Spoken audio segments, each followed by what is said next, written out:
morning, everyone. My name is Chen Lu. I am the International Trade Project Manager for the International Division at the Kansas Department of Commerce. Thank you for joining our webinar today. Before we start, I have a couple of housekeeping items. First, the session will be recorded and will be made available afterward. We will conduct a short Q&A session after the presentation. If you have any questions, please type them in the chat window. We will address them during the Q&A session. Now let's talk about today's topic. We have a very interesting topic today, establishing scalable solutions to meet the demands of clients worldwide.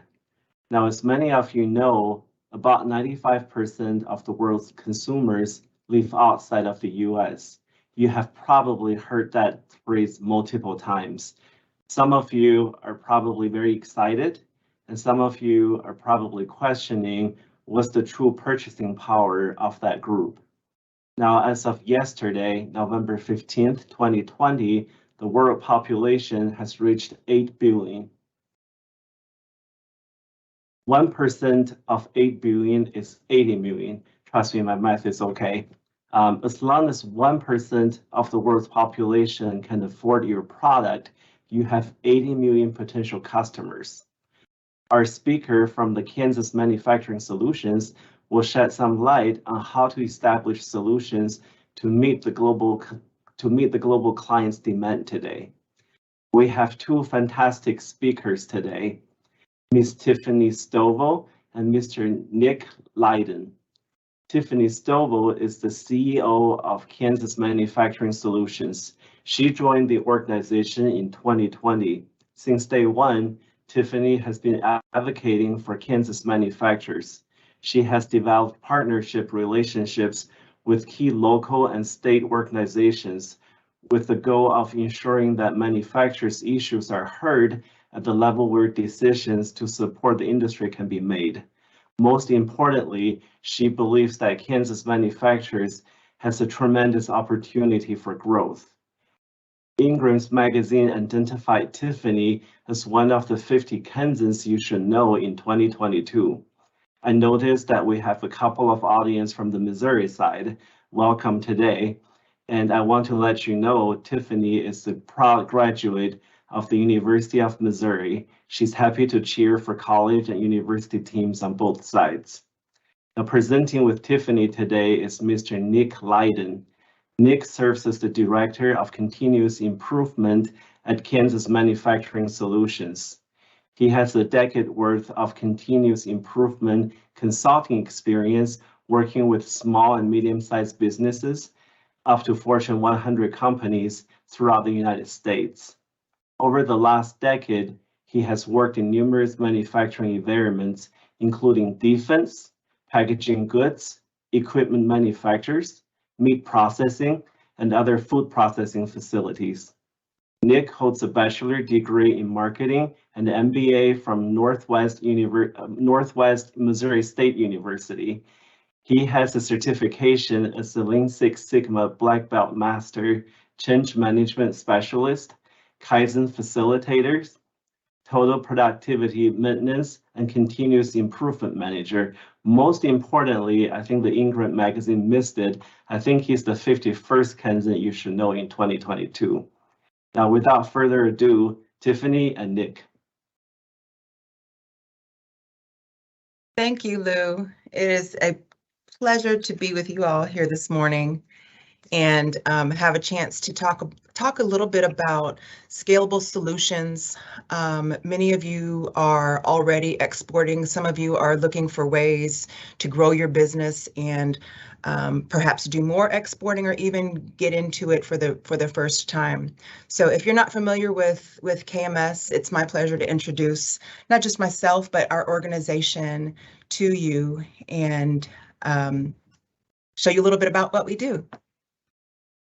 Next.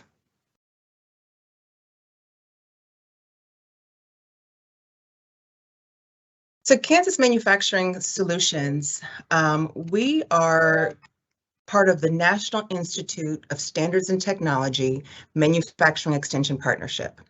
What that means is there's an organization like ours in every state. NIST MEP is how we talk about it. NIST MEP is out of the U.S. Department of Commerce, and the Department of Commerce put together this organization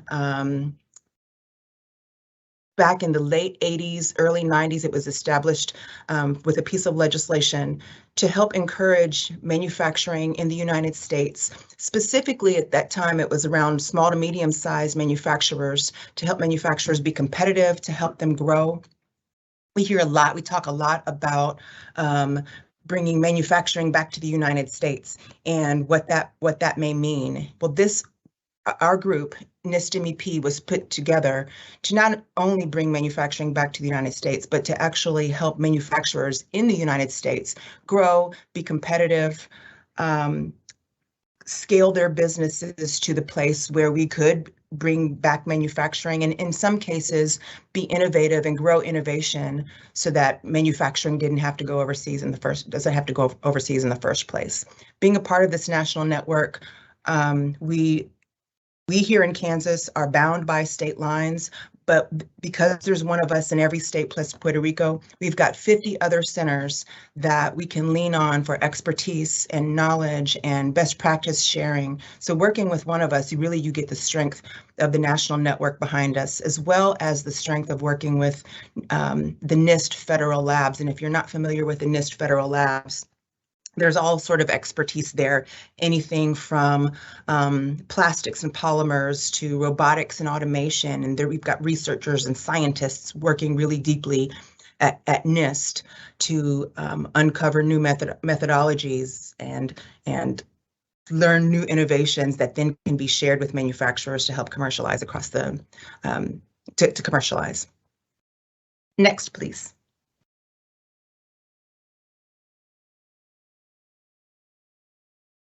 Oh, okay, sorry, I think there was a little lag there. Okay, so what do we do? At KMS, we work shoulder to shoulder with manufacturers to implement solutions. And that looks like a lot of different things. I can tell you our spiel and sort of give that speak, but really when it comes down to it, we are a team of consultants that are experts in manufacturing. There aren't very many problems in a manufacturing facility that we can't solve. And so we bring in a team of people. First, how it works is that we come in, we have essentially a first line of consultant that'll come in and sit down with business leadership to really understand what the challenges are, explore where some opportunities for growth and or improvement might be. And then we put together customized solutions to serve the very specific need of that company. So we're not necessarily trying to come in and promote a service. We're trying to understand what it is that the company needs. What are the barriers to growth? What are challenges that they're facing? Anything from, like we're going to hear from Nick today, anything from lean and continuous improvement to safety and quality issues to I want to grow, but I'm not quite sure what that looks like. We need a new strategy. We need an actionable, scalable, strategic plan. We'll work with companies on that way. I can't find people. I'm having a hard time retaining my workforce. Those are the sort of challenges and issues that we hear about quite a bit, and we'll sit down with a company and help put together solutions to solve those challenges. Next, please.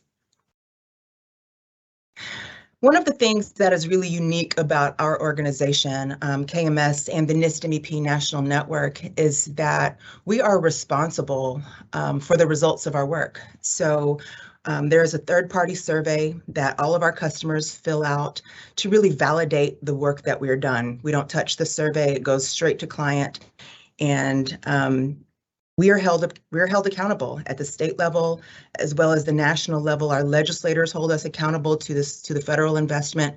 The federal investment goes to build programs and services and to really build the infrastructure of having a center like this that focuses just on manufacturing. And so we are held accountable to those results, and we're really proud of the work that we do.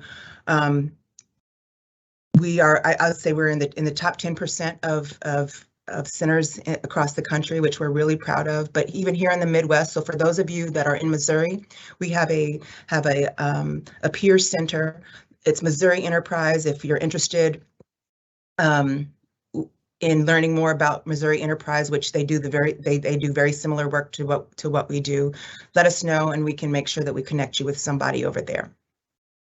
Next, please.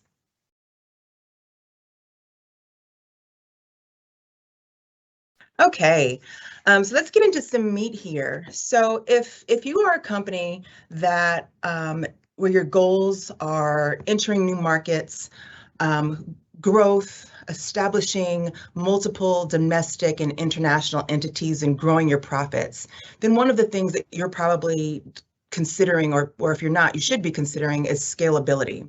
Business scalability is necessary. It's a necessary part of adapting to the environment and to the economy, to company changes successfully as you grow, to help meet and exceed your business goals. And so this today, actually, so I'm sitting in someone else's office. I'm in Topeka because I'm at a Women in Business conference, and it's really interesting. The opening speaker today talked quite a bit, not just about leadership, but talked about some of the changes about what manufacturers, but companies nationally are thinking about and what the challenges are. So back in March of 2022, and this data came from John Chambers, who is CEO of Cisco. Back in January of 22, I thought this was really interesting. The top things that we hear a lot about are talent shortage, pandemic, supply chain disruptions, inflation, cybersecurity, and political instability. But then in March, just 2 months later, the number one topic was political instability as a result of the war in Ukraine, cybersecurity, and inflation. And so as companies and as business leaders, we've got to be flexible to adapt to the environments that are put in front of us, some of which we can control, some of which we can't control. And that adaptability comes along with scalability, the ability to scale your business up. And sometimes, as some businesses learned during the pandemic, how to scale the business back in ways that are controllable. Next slide, please.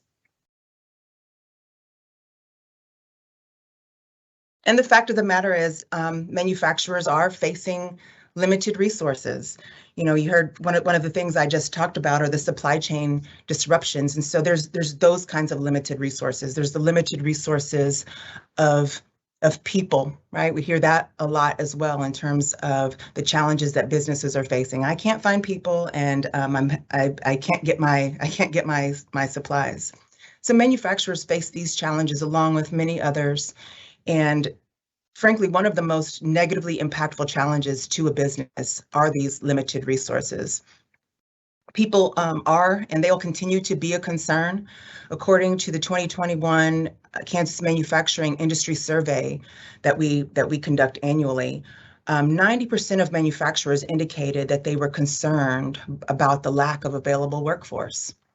Raw materials availability, again, and an increase of cost for those items are an issue, and they will continue to be an issue.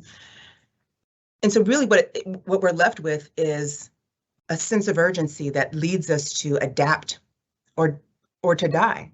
And this isn't being dramatic here, but companies have to adapt. Leaders have to adapt.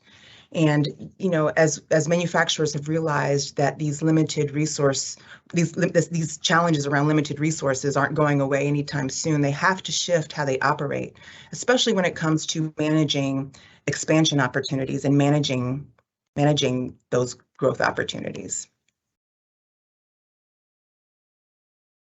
And so scalability is the ability to expand your company and increase revenue without investing a lot of time or resources or interrupting your daily operations. We talk about it internally as the promised land, going from where we are to where we want to go and where we want to be. And scalability, as well as having that flexibility, is really, really key. building and implementing strategies to scale globally and domestically will let you achieve that growth without cutting into your bottom line, which of course is something that we're all interested in. So today we're going to look at 2 practices and a resource that can help you and your operation become scalable: supply chain management practices and continuous improvement practices. And finally, Connects Kansas, which is a manufacturing supply chain database that if you haven't heard about that, we're really excited to share with you today. So with that, we'll hand it over to Nick. Thank you, Tiffany. Yep. So as I said before, my name is Nick Lydon. Let's just jump into this. So let's talk about some of the supply chain management practices that are important when you're trying to be a scalable company. I mean, as things expand internationally and you try to grow your business, you're going to have issues where you need to have increased levels of raw materials and finished goods on hand so that you can meet the demands of both the national or the international and the national clients. The reports I've seen lately have said the supply chain issues that we've all been kind of facing, they're expected to last until at least 2023, if not a little bit more. So whatever we can do now to mitigate the risk inherent with the supply chain is very important. So the first practice I'd like to talk about is inventory control. So inventory control is the regulating of the levels in the warehouse. Why is it important? Is because it really, as you expand internationally, you want to avoid as many stockout incidents as possible.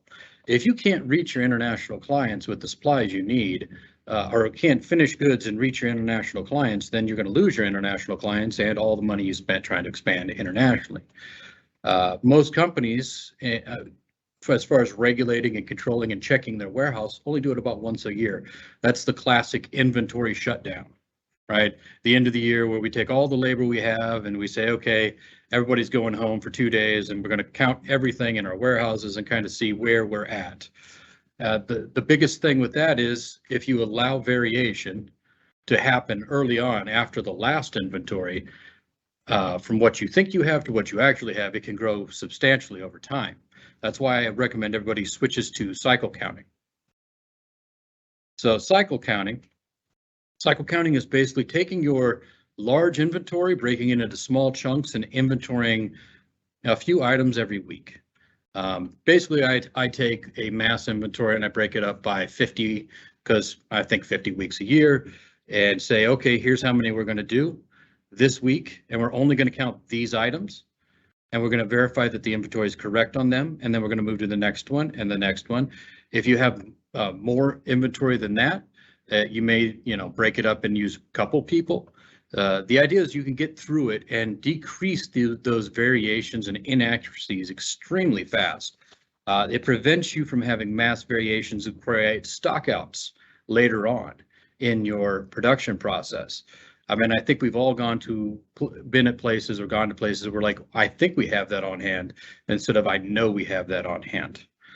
So the main benefits, again, are reduced inventory errors from being able to inventory and create a more accurate, more sustainable process than a once a year review. Also, it helps with buying decisions.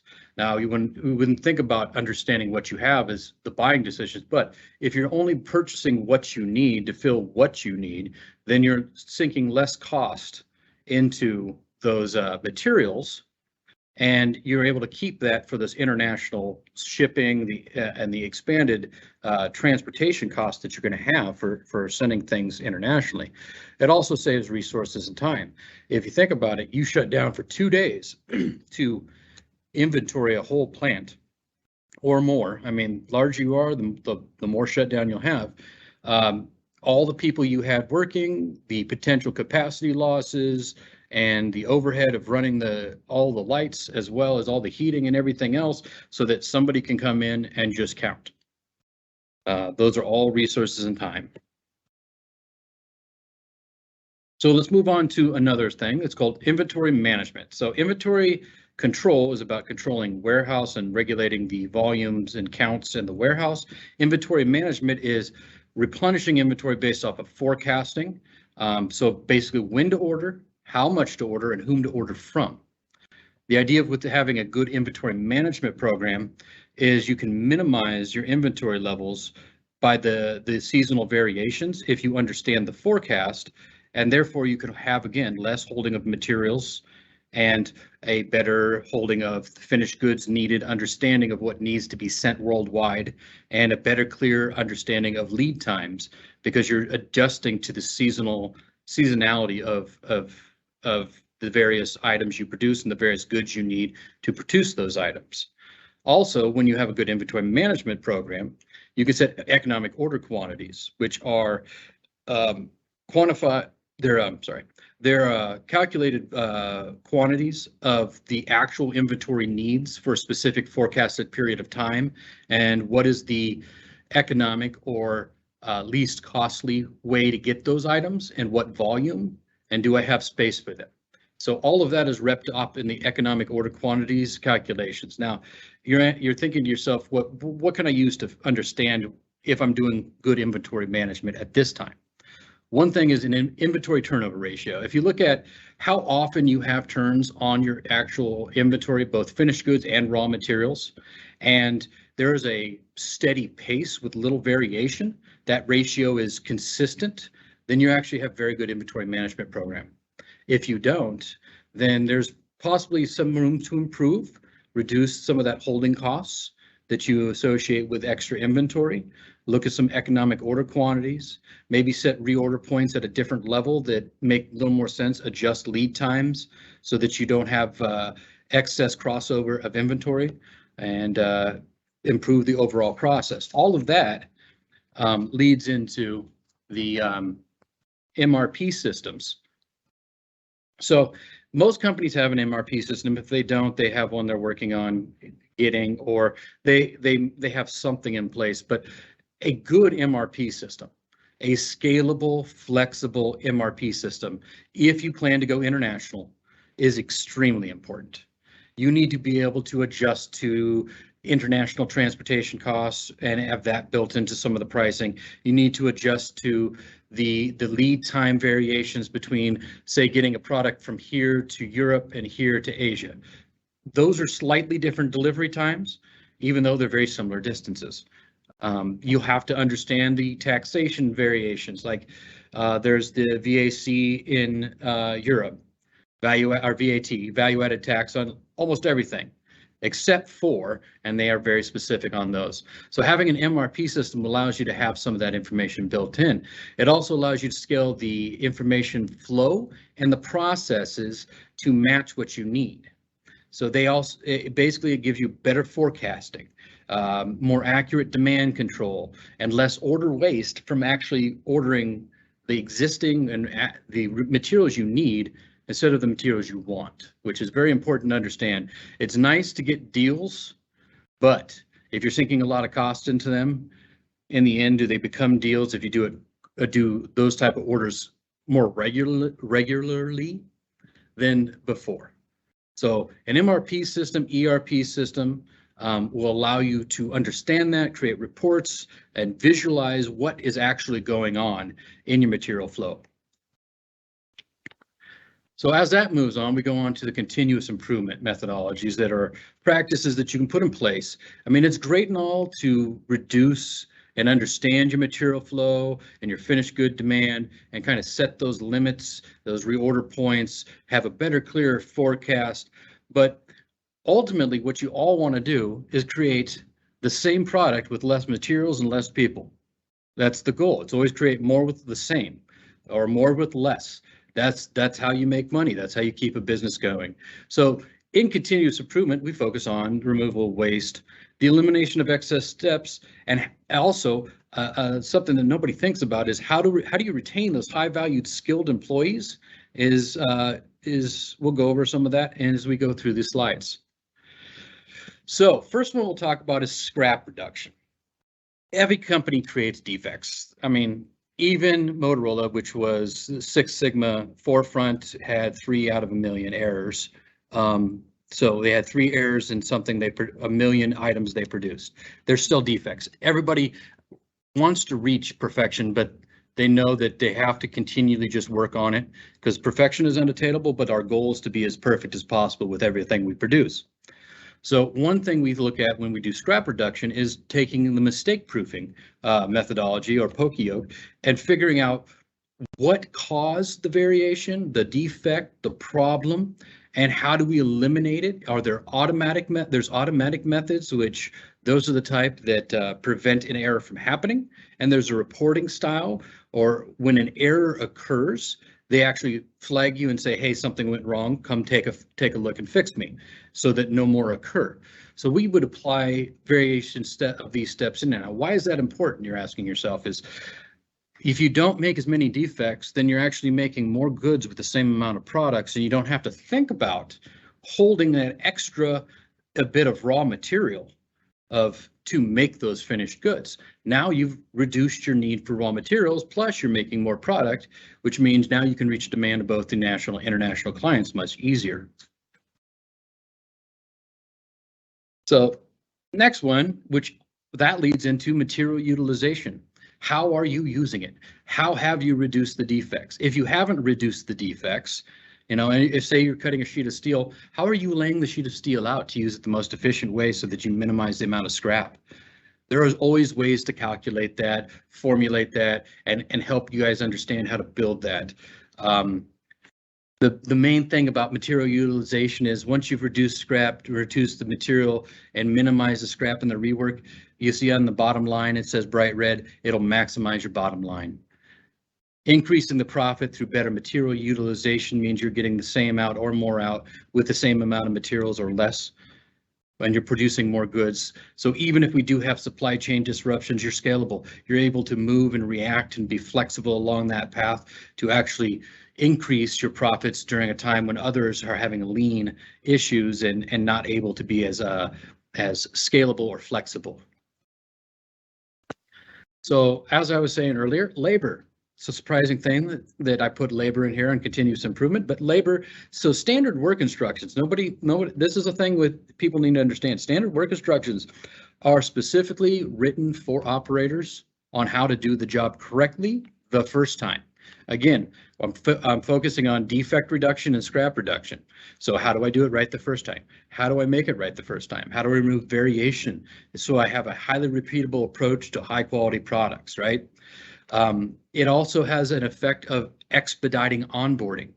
We're all pulling in new employees. As we pull them in, we need them to learn quickly. We need to get them up to a high quality employee as fast as possible so they're able to produce goods and deliver services as reliable, as clearly as the best they can, whether it's internal customers or international customers. We need to make sure they're able to deliver services and goods. So I don't know if anybody's ever heard of this, but there's a learning process called VARC, visual, auditory, reading, and kinesthetic. Those are the 4 ways people learn, either through seeing it, hearing it, reading it, or physically doing it. So if you have standard work instructions while doing the onboarding process, you've covered reading. When you show it to them and show them the process, you've covered visual. While you explain it to them, you've covered auditory, and when you do on-the-job hands-on, you've covered the kinesthetic. If you cover all 4, you actually created an environment where nearly anyone can learn what you're trying to teach them. If you have those if you've covered all 4 of them at the same time, there's no excuse for that person not to at least understand the concept and start learning the overall process. And that would increase, again, your onboarding time, your quality, your throughput, reduce the variations that happen naturally when people are learning, and make it more value added to you. So one thing that I like to bring up is continuous improvement is a continual training method. You have to continually learn. I've gone through literally everything, yellow belt, green belt, black belt, master black belt. I've had to, over the decades, learn all of these various things, and I still find myself going back and saying, hey, what did I learn in my green belt? There's something that I need to refresh on. And that leads me into a LinkedIn study that was put out in 2019, interviewed a whole bunch of employees, and it found that 94% of employees said they would stay with a company if they were given the opportunity to learn something new. And it didn't matter what they learned. They just wanted the opportunity to learn and grow. So continuous improvement training can be done seasonally, can be done every quarter, every 6 months, once a year, but it's giving them the opportunity to go out and say, I would like to learn something new. The company's willing to spend 2 hours to take me through a small introductory course on some skills so I can develop myself to improve. Not only does it give you as an employer new and improved employees with better cultural, understanding, like the company's culture will only change once people start learning and growing themselves, right? So once you've grown this continuous improvement culture, you'll see things change because people will be stepping up and saying, we need to improve this. I have a way. I learned a method in this class you sent me to. I have some processes that will help. Okay, now we'll hand this back to Tiffany for Connects Kansas. Thank you, Nick. And, just this last part of what you brought up is such an important conversation.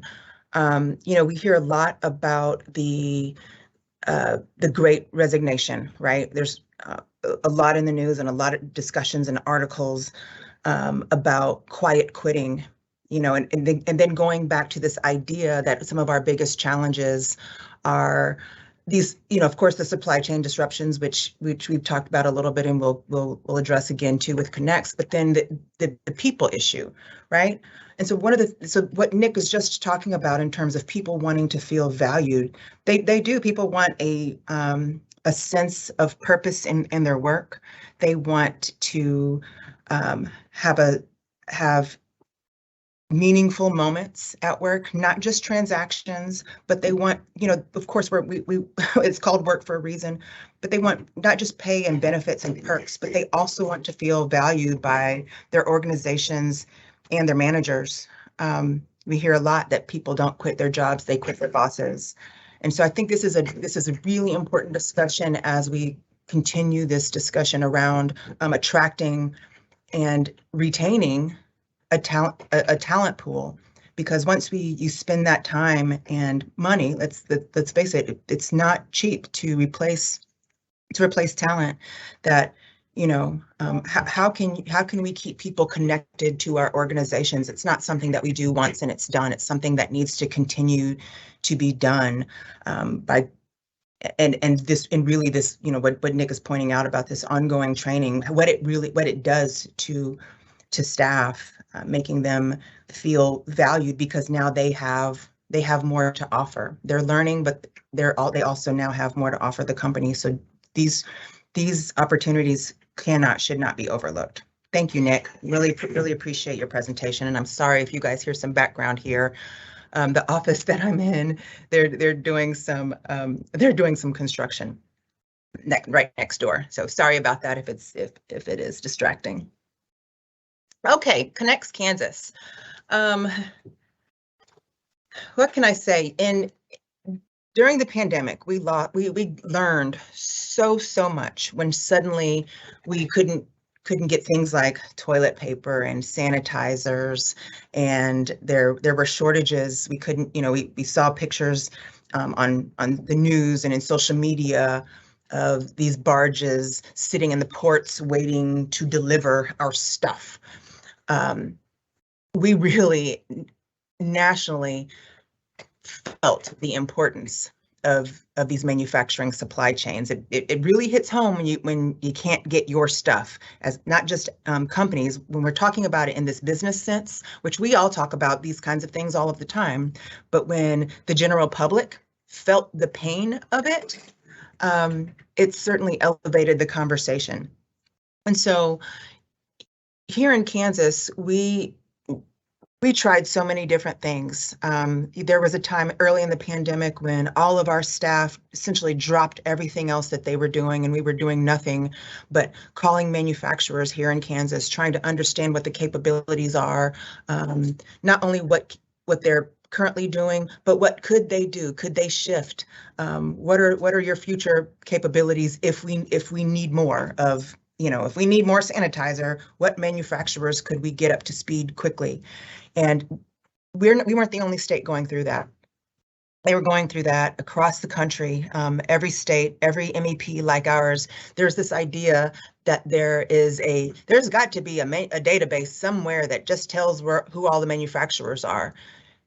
And unfortunately, it isn't that simple. It wasn't that simple. As you all know, as soon as you create a list, it's outdated days later as people change, businesses change, people move, those kinds of things. And so what we really saw the need for was a tool to help us understand who the manufacturers are in Kansas, what they can do, and then further be able to connect them with each other locally, but also provide an opportunity that they could connect to other manufacturer and supply chains domestically. And so that's what Connects is. That's how we got there, but that's exactly what Connects is. It's a tool that connects manufacturing supply chains. It's so interesting that when forced to, right, we were getting calls from manufacturers that said, I can't get my stuff. It's stuck out in the ports. Who knows when we'll get it? And this is going to cause huge disruptions to our business. And so we would scurry to try to find what we thought were other manufacturing resources, at least in the United States. In some cases, they were right in the same state, right here in Kansas. There's an example of a manufacturer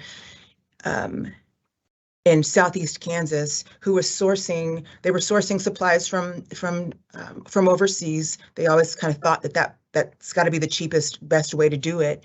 And then this disruption came up called the pandemic, and they ended up finding a supplier, just a few miles down the road in Southeast Kansas. And it when you factor in all the extra shipping costs and the time opportunity costs and all those kinds of things, it really did make more sense to have that manufacturer that was closer to them that they had no idea even existed.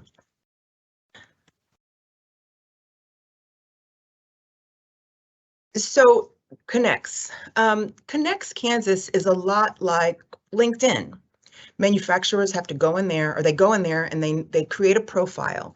Without a profile, it's just a name of a company and perhaps some very limited information. So manufacturers go in, they create a profile, and then you can connect with other manufacturers to find opportunities to work together, whatever that might look like, whether you want to purchase from another manufacturer, or if you want to, where you're looking for growth opportunities so that you can be found by manufacturers that might be looking for you. So these can be smaller manufacturers, but they can also be OEMs and tier one suppliers that are looking to expand their supply chain, or get a more local supply chain, which is something that we hear a lot more about here recently.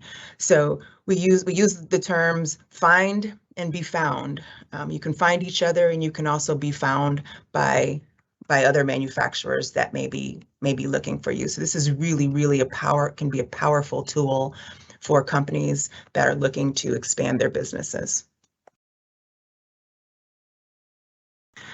And so if you're interested, I go to Connects Kansas, CONNEXKS.com. And not only go on there and register, but really go through the work of, and it doesn't take that long, anywhere between 10 and 30 minutes to create a profile that really outlines what your capabilities are.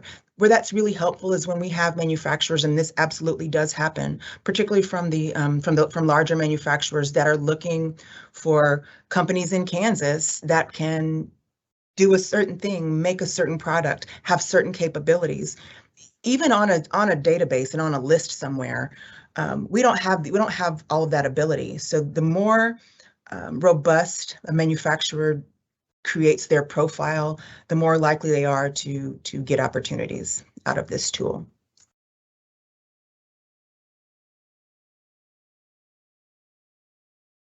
And so with that, I think that's most of the content that we have to deliver today. Lou, I'll pass it back over to you.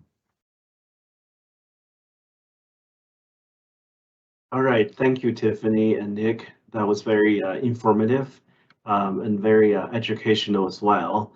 I don't really see any questions except one I posed.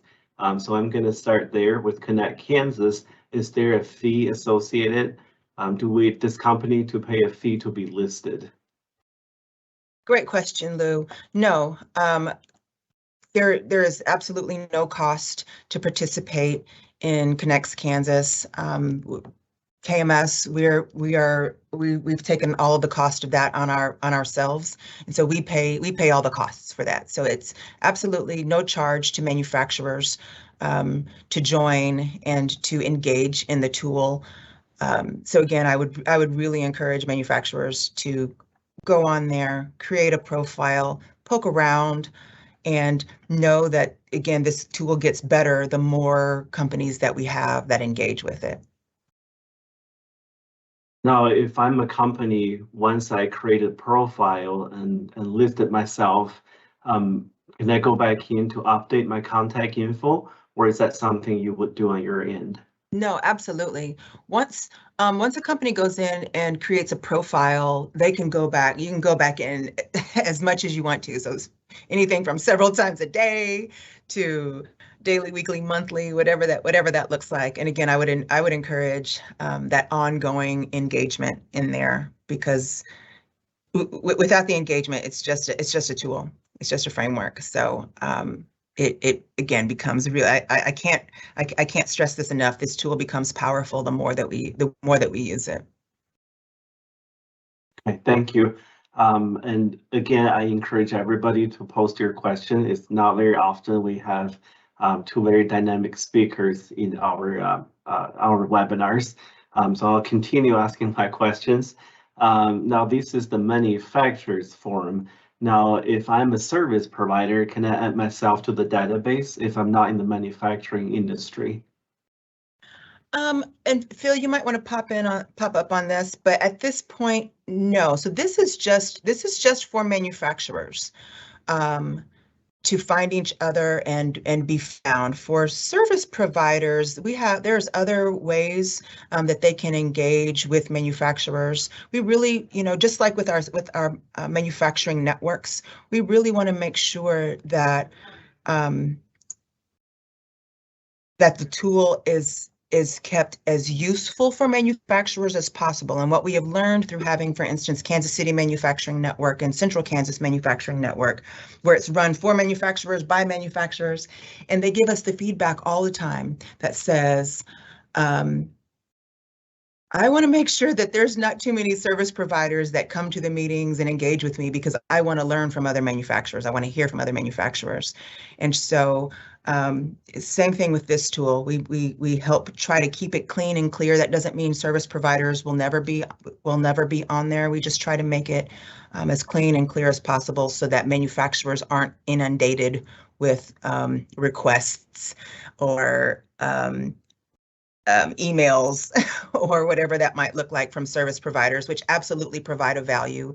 But we want to make sure that this is a tool for manufacturers and with manufacturers. Phil, anything else to add on that? No, you were right on, very correct. We want this to be clean for manufacturers so they can engage each other. We don't want to have, service providers distracting, as well as, reducing the value that the manufacturers have in the platform to be found by other manufacturers and to find other manufacturing opportunities. We don't want them to be found by service providers per se. So. All right, thank you, Phil and Tiffany. My next question, actually I have two. So the second one will go to Nick. I'll give you a heads up. The question to you is, could you give us a success story on companies who fared well during the pandemic, they made necessary changes and did well during the pandemic?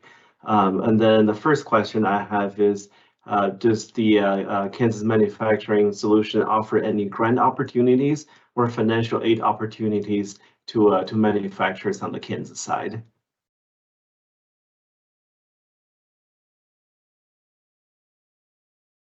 Okay, so I'll take that question. The question on success stories of manufacturers during the pandemic.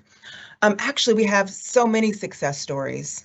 I'll use a company in Central Kansas, Fuller Industries, as an example.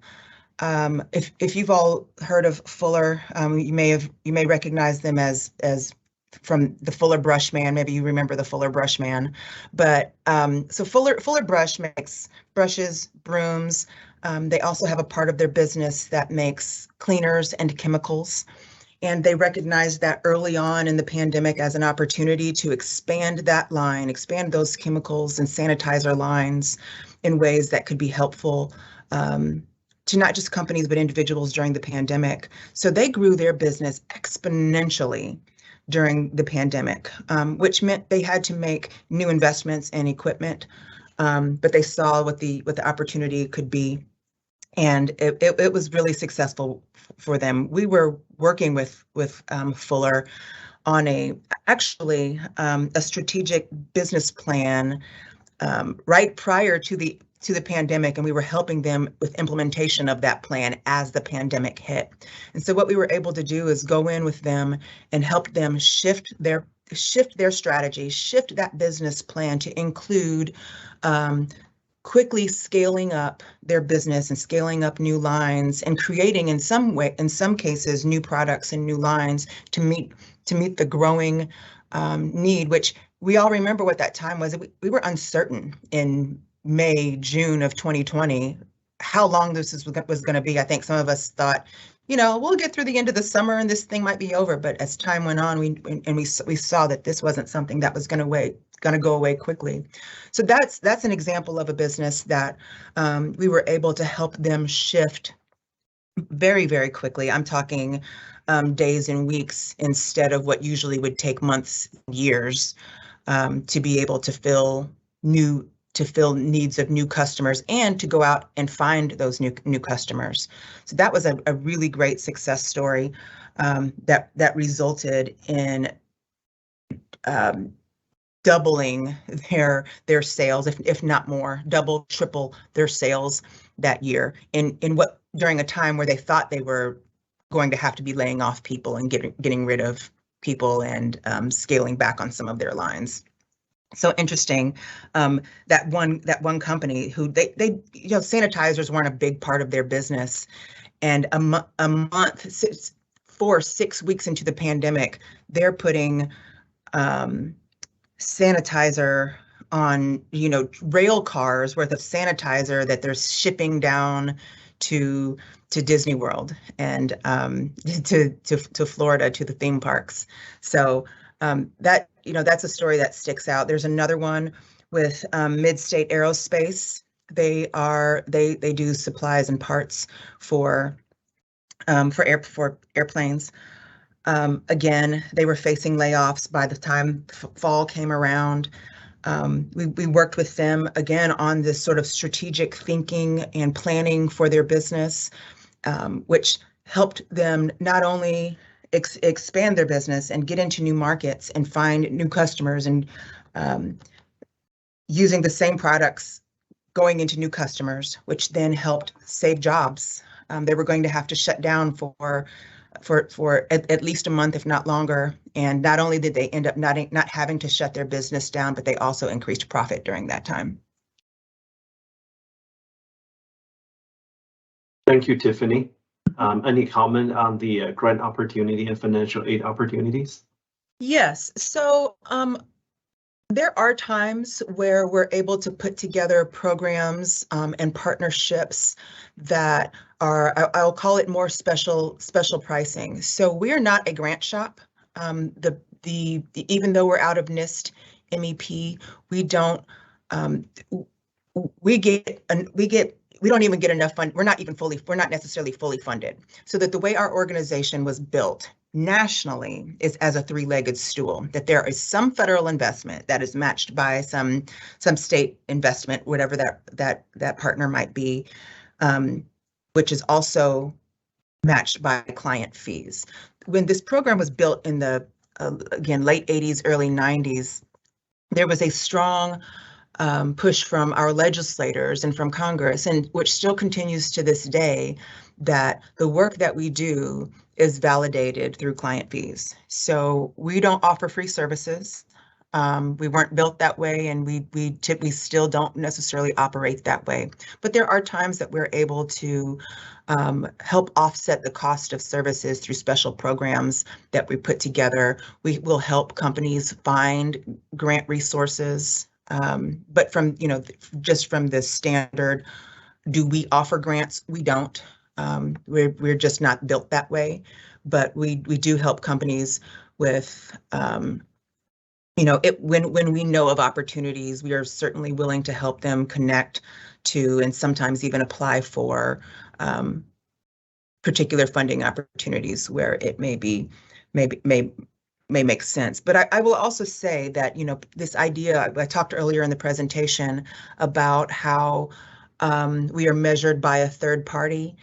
And most of the work that we do, there is a return on investment even before we're done with the project. So nationally, this number is so big that it feels kind of strange to say it, but nationally, our program shows a 14-to-1 return on investment from companies. And that sounds like it's so inflated that it can't be real. But even in our own data here in Kansas, it's at least that. Sometimes it's more than that. But what I will say is that we tend to see on most projects a return on the investment even before we're done working with the company. And Nick, I think you can attest to that as well, the returns that companies see on the projects that you do with them. Wouldn't you say that's true?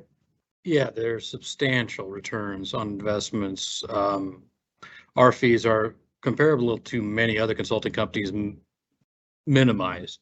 We are more cost effective overall than going to some of these larger, more well-knowns that I did used to work for them, but I chose to not travel as much and stay in the state of Kansas. So delivering the same skills and same services at a much reduced, more reasonable price especially to the smaller manufacturers who can't go out and spend, the $15,000 a week that a large manufacturer or a large consulting firm may ask for. All right, thank you, Tiffany and Nick. Thank you, Nick. Looks like we have a question in the Q&A box. Have many Kansas companies been negatively impacted by cyber attacks? Do manufacturers need to be worried about cybersecurity? Nick, you want to take that one? Yep. Yeah, I'll take that one.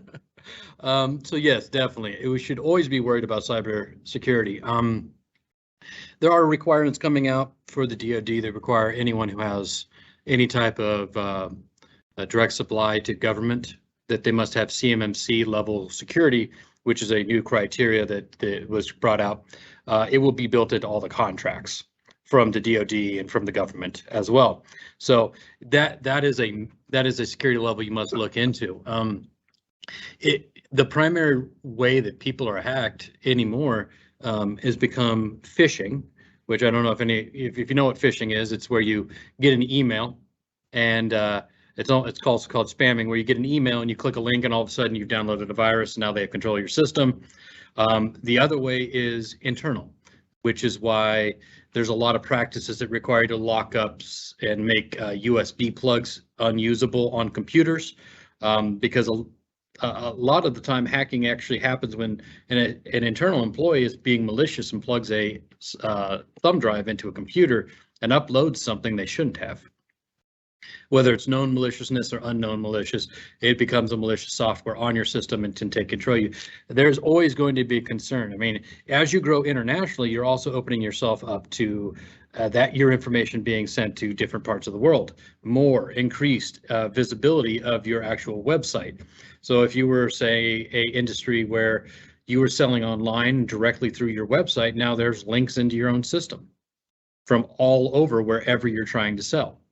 The more people who know it, the more people who, malicious people who will try to do something. So yeah, you're going to definitely, as I would say, is keep a good eye on the impacts of the cyber attacks. I mean, when you get attacked as a manufacturer, if they lock up your data and you don't have a consistent backup, think about how much data you have to put back in. All your customer information, your materials, your supplies, your bill of materials, all of that. So you're not down for just the time of the attack. You're down for the time to rebuild everything from scratch. That makes sense? Yes, thank you, Nick. One thing I would add to that, Lou, is also just that there's this idea, and I think that this is starting to change, but I just don't want to miss the opportunity to say it. And we all do it. We all say, that's not going to happen to me. They just do that to the hackers, the invisible threats here. They just worry about big businesses. It's not, they don't care about some small little shop like mine or some small little business like mine. I'm just as guilty of saying the same thing, but the truth is that they are. You know, they will many times go into the smaller companies because of that thought, this idea that we don't think that it's going to happen to us. We don't think it's going to happen to the small businesses, but they will go into the small businesses sometimes looking for ways to get into the big businesses if you're a supplier to a larger firm. So the threat is real. We're seeing it more and more, and we're seeing it happening more and more to the smaller businesses as well. So let's not think that we, and I again keep saying we because we're a small organization as well.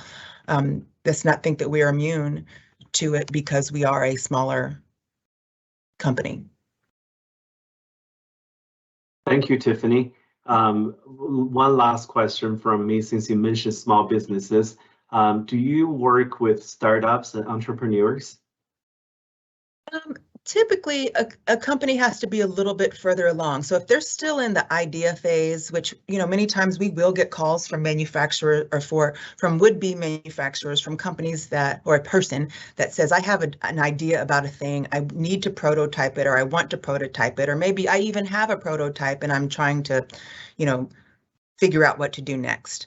We typically partner with the small business development centers at that point. Usually when a company would come work for us, it's a company that's been established. They may still be what's considered in startup phase because you're still considered startup within the first 5 years of business. But typically they're up, they're running, or they're at least to the point where they're in a facility, they want to get into a facility, maybe they need help with figuring out what that might look like, what the layout of a plant might look like, what kind of team do they need to put together. But that's the earliest that we would really work with a company. Thank you, Tiffany. Again, Tiffany and Nick, thank you for the great information today. Folks, this is all the time we have. Before we sign off, if you want to set up a time to meet with our friends at the Kansas Manufacturing Solutions or with anyone on the international division, please feel free to reach out to us and we will put a meeting together. As we walk into the holiday season, we wish you a happy and safe holiday, and stay tuned for our future webinars. Thank you.